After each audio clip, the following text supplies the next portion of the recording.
My name is Archbishop Jane Kirima. I am the daughter to the late Gershon Kamau Kirima and Agnes Warugoro Kirima. And we're here to discuss succession, which is such a poignant issue for every individual and every family. And I have had the experience of having to go through this succession process for the last 14 years. And I'd hate for anyone else to go through the pain and the trauma that it has been to go through this process. So we're here to discuss alternatives, to discuss solutions, to discuss other possibilities. How do other people do it? And what are the tenets of promoting and creating generational inheritance, so that because it's not ours, we didn't work for this, our parents did, and we have the responsibility of sustaining it and passing it on to the next generation. And that's why we're here. Yeah. Actually, it's something that was just raised just now, that succession should start now. When we were growing up, Mummy and Daddy always made us work. I knew how to collect rent when I was a toddler. I used to earn my pocket money by going to the electricity company to find out what bills were outstanding. We even worked on the coffee farm. So you start as you mean to go on. And I think if succession is done when the founders are alive, that's the very best way forward, because it means that you work out all your challenges, all the family drama while the founder is still alive. When it's not done when the founder is alive, all that is worked out in court. And you end up with lots of lawyers who then become beneficiaries by default. And the people whom the estate is meant to benefit end up not benefiting. And you end up being in court for years. I mean, there's so many examples of families who are still in court and their parents passed on many years ago. So I just would love to be able to make a contribution so that it ends with us, so that there's no other family that has to go through this trauma. It's just a horrific situation. You know, there are other families where grandchildren have died. I think of families where those whom the wealth was supposed to benefit are not even alive to benefit from the wealth. So any contribution I can make towards that end, so that we pass on what we were passed on to our children and our children's children, to future generations, I'd be very, very pleased to do that as part of my legacy. Yes.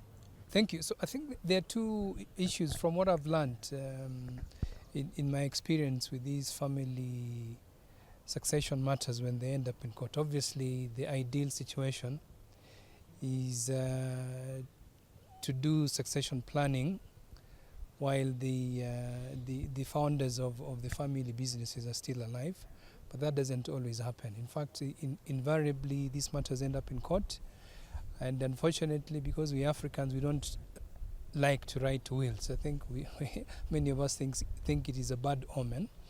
So we get lots of cases of intestate succession.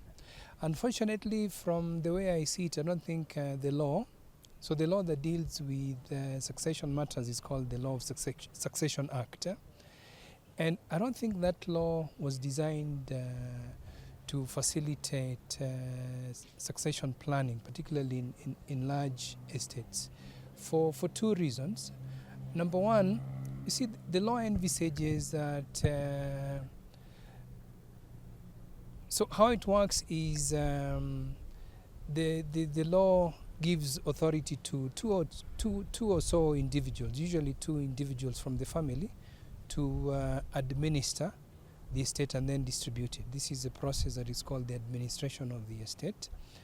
But the law envisages that this should happen within a year. So first you get an interim authorization, which is for 6 months. And then that once the administrators have collected the assets of the deceased, then they're supposed to distribute it within 6 months. Once now the second part of the process begins, which is what is called the confirmation of the grant. As you can imagine, if you're dealing with a vast estate that is worth billions of shillings, that is never going to happen. So typically you will end up in situations where administration is going on for 12, 14 plus years, in some cases even 2 decades. And that is not ideal, because you want quick distribution. And then in between that, there's bound to be a lot of issues because, families don't always agree. There's bound to be what the law calls intermeddling, people interfering in the property of the deceased, taking income from the properties of the deceased at the expense of others. And then so if you want to distribute, how do you distribute in a situation fairly? How do you distribute fairly if some people have intermeddled, they've taken income from the estate? And so that is one. The other problem is that once you appoint 2 or so individuals as the administrators, you give them a lot of power. And this power isn't always going to be used well. Families don't always get along. Some people will have more power than others. So these administrators you'll find there's favoritism. They don't treat everyone equally.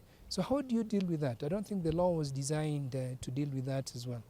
And so what some families do, and again this is why succession planning is required, is you create forums that then constrain or distribute the powers of these administrators. So for example, you'd want the 2 administrators or however number are appointed by the courts to be answerable or accountable to some family forum, because that way you constrain their power, you make sure that they make fairer decisions.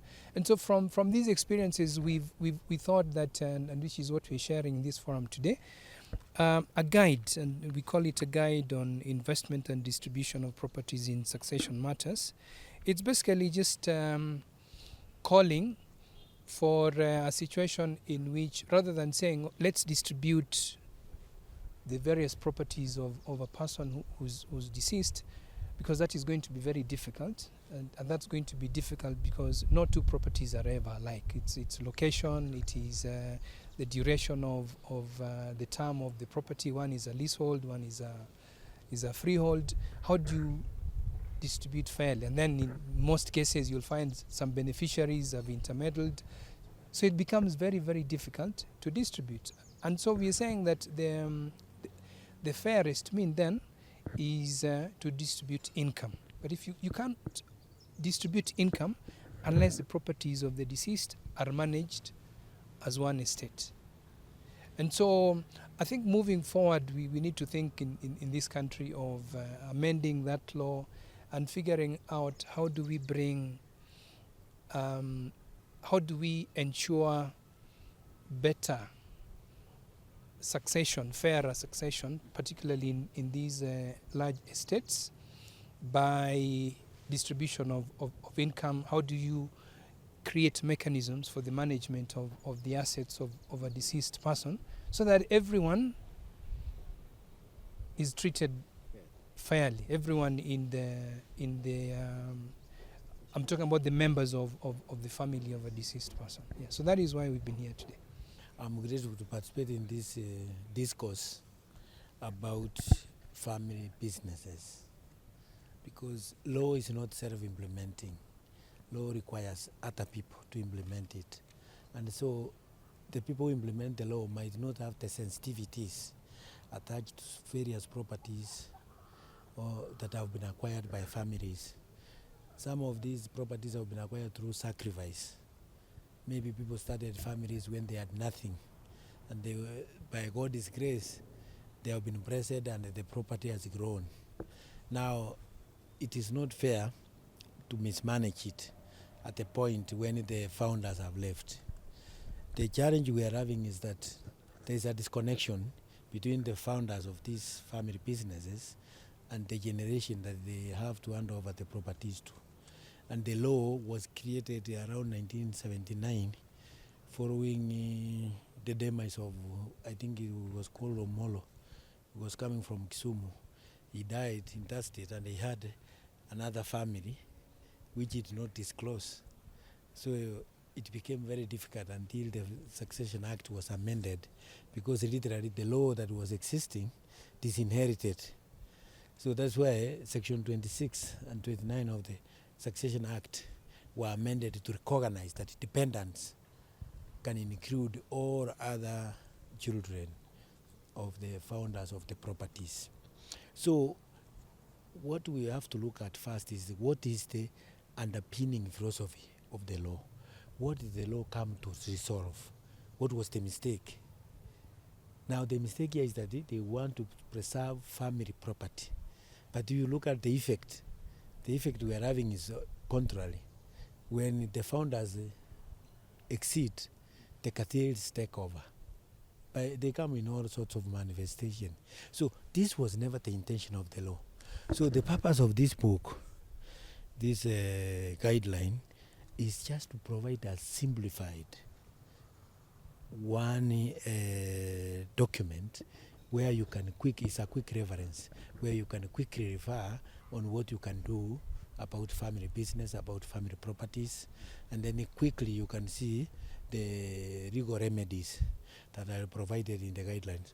So I think this is a very good guideline, and it needs to be circulated to every family business, because we have families who have family business, but there is no succession plan in the family business.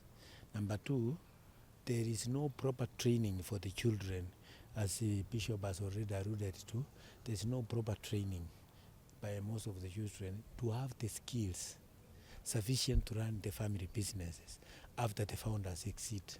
So since we have realized that now this is a reality that is becoming predominant in our society, as Professor suggested, then we have now to lobby using like such a literature, so that we amend the law to recognize these new and emerging issues that were never addressed by the drafters of the law.